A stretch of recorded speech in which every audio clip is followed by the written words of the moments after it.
Hello. This video gives a brief glimpse into the training of the TSAR K9 Unit. Today we are training the dogs for forensic human remains detection. Getting ready for the dogs to search, we first focus them and tell them what we want to look for this day. Of course the dogs already know, but we always go through this specific ritual that focuses their efforts. In forensic human remains, the dogs are generally covering a smaller area of 1 to 5 acres, and because they are looking for small scent sources that may be elevated at ground level or even buried below ground, we are training the dogs to do a very focused and detailed search of the area.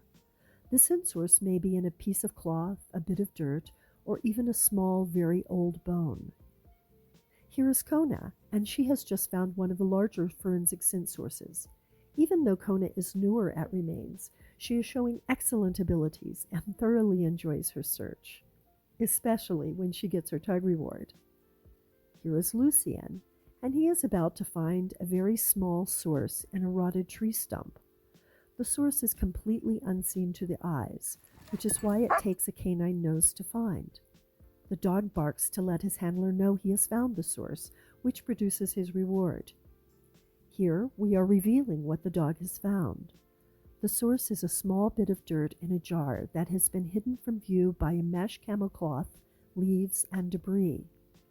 This dirt came from beneath a buried human, and the dog's nose is able to recognize this tiny bit of scent in the profusely rich environment of a growing and decaying forest. Amazing. Akio is searching with a Vanzai command that reminds him to look high and low. He alerts as he has just found a small bone up in the crook of a tree branch about 7 feet off the ground. His handler rewards him with his tug toy up at the scent source. This helps the dog relate the reward to the actual scent source, not the handler.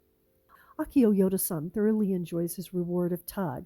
Search dogs are conditioned to work many hours for this simple and fun reward, which may seem trite to us humans, but they only get this reward if they have found what the handler asked them to find, making the reward an object of high value to the dog.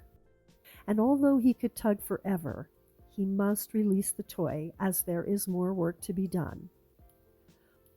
Lucien gets a drink from his handler. Keeping the dog's mouth and nose well hydrated helps their scent ability. Becoming a certified search dog takes hours of work from both handler and dog, and keeping the canine resource in its peak of condition takes continued consistent training so the resource is always at the ready to save a life or bring closure to a family.